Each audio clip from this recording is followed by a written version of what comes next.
CM Bhupesh Baghel ने budget को लेकर मंत्रियों से चर्चा की। इसे लेकर पूर्व सीएम रमन सिंह ने तंज कसा है। उन्होंने कहा कि पाटन और दुर्ग को छोड़कर बजट कहीं नहीं जाता। छत्तीसगढ़ में कोई भी सड़क, पुल, पुलिया, स्कूल, अस्पताल नहीं बना। बेरोजगारी भत्ते के मुद्दे पर उन्होंने कहा, सरकार पहले पिछले 4 साल का बेरोजगारी भत्ता। रमन सिंह ने शराबबंदी के मामले पर सरकार को घेरा। साथ ही कहा, यह सरकार का आखिरी साल है, इसके बाद काम खत्म। साल का बेरोजगारी भत्ता का हिसाब पहले मांगेंगे। पहले 4 साल का दो, फिर आखिरी साल का देंगे।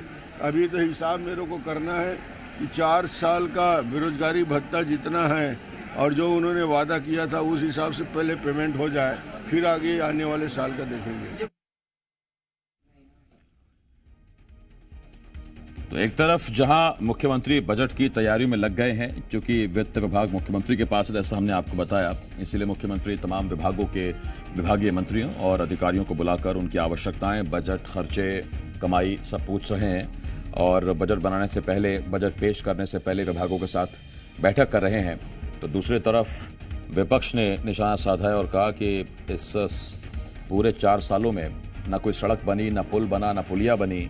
अगर कहीं का विकास हुआ है, कहीं सारा बजट खर्च हुआ है, तो वो दुर्ग और पाटन में हुआ है। पाटन चूंकि मुख्यमंत्री की विधानसभा सीट है, इसीलिए उन्होंने कहा कि पाटन और दुर्ग में ही सारा पैसा लगा है। उधर कांग्रेस का दावा है कि इन 4 सालों में बहुमुखी विकास हुआ है, हर तरफ विकास हुआ है और ख़ासतौर पर संस्कृति, ग्रामीण और छत्तीसगढ़ के आम आदमी को ख्याल में रखते हुए योजनाओं का निर्माण किया गया है, खर्चा किया गया है। इस वक्त रजनी ठाकुर, जी मीडिया संवाददाता, रायपुर से हमारे साथ जुड़ रही हैं।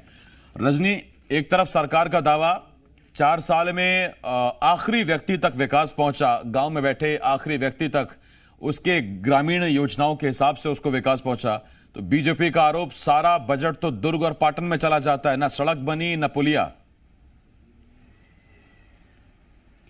जी बिल्कुल, देखिए चुनावी साल है और ऐसे में बजट भी चुनावी रहने वाला है, लेकिन बजट के पहले ही इसको लेकर सियासत जो है वो शुरू हो चुकी है। आज से मुख्यमंत्री विभागों के साथ चर्चा कर रहे हैं, किस विभाग में कौन सी योजनाएं लानी है और उसके लिए बजट में क्या प्रावधान हो सकता है, इस पर सरकार मंथन कर रही है। लेकिन पूर्व मुख्यमंत्री डॉक्टर रमन सिंह ने सरकार पर निशाना साधा है और ये कहा है कि 4 सालों में जो बजट है वो सिर्फ दुर्ग और पाटन को मिला है, यानी कि इशारा मुख्यमंत्री के विधानसभा क्षेत्र, के गृह क्षेत्र की तरफ है कि जो भी बजट आता है वो सिर्फ दुर्ग और पाटन में ही जाता है। 4 साल में कांग्रेस की सरकार ने बजट की राशि का इस्तेमाल आम जनता के लिए नहीं किया है।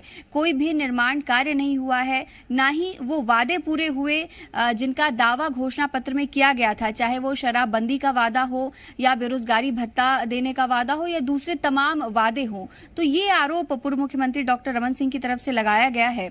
हालांकि अभी तो बजट को लेकर प्रक्रिया चल रही है और कई ऐसे वर्ग हैं जिनकी उम्मीदें भी हैं, जिनको ये लगता है कि इस बार के बजट में उनके लिए विशेष घोषणाएं हो सकती हैं और किसकी उम्मीद कितनी पूरी होती है ये तो बजट पेश होने के बाद ही साफ होगा। लेकिन ये जरूर है कि बजट को लेकर इस वक्त जो सियासी बयानबाजी है वो शुरू हो चुकी है। बिल्कुल, एक सवाल ये है कि चुनावी साल है, चूंकि जैसा आपने कहा, तो जाहिर बात है ये बजट भी चुनावी होगा। रजनी, अब तक जो 4 सालों के बजट रहे हैं या पिछले बजट रहे हैं, उसमें हमने देखा कि ग्रामीण क्षेत्रों, ग्रामीण योजनाओं और गांव के लोगों के लिए उसमें बहुत बड़ा एक भाग रहा है। ये आपको लगता है कि आखिरी साल में जिन चीजों को लेकर बीजेपी शिकायत करती रही कि शहरी अधोसंरचना, शहरी इंफ्रास्ट्रक्चर, बड़े प्रोजेक्ट्स, उन पर कोई खर्चा नहीं हुआ, क्या इस पर इस बार कोई ध्यान रह सकता है या फिर वही छत्तीसगढ़ की आत्मा यानी ग्रामीण विकास पर ही है, केंद्रीय बजट पूरा रहने वाला है, बजट पूरा केंद्रित रहने वाला है?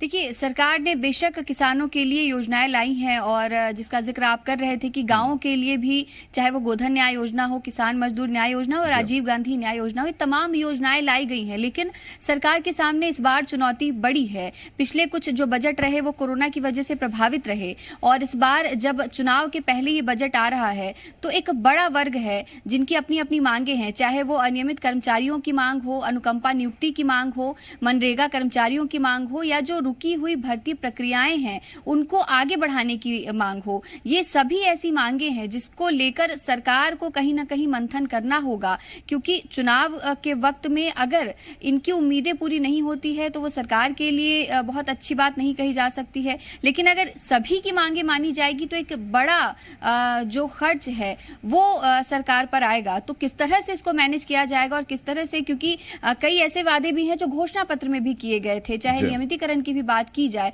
तो ये ऐसे वादे हैं जिसको लेकर सरकार ने, कांग्रेस ने पहले भी अपनी बात रखी है, लेकिन इन्हें पूरा किस तरह से किया जाएगा और फोकस कहां रहेगा ये देखने वाली बात होगी। बहुत धन्यवाद आपका रजनी, इस तमाम जानकारी के लिए। रजनी ठाकुर, जी मीडिया संवाददाता रायपुर से इस वक्त इस बड़ी खबर पर हमारे साथ जुड़े हुए थे। और जैसा हमने आपको बताया कि अब ये बजट देखकर ही पता लगेगा कि आखिरी साल भी मुख्यमंत्री का फोकस, सरकार का फोकस अपनी उसी प्रायोरिटीज पर रहता है, प्राथमिकता में रहता है, जो किसान है, गरीब है, इसके साथ साथ ग्रामीण है, या फिर इस बार कुछ नया देखने को मिलता है।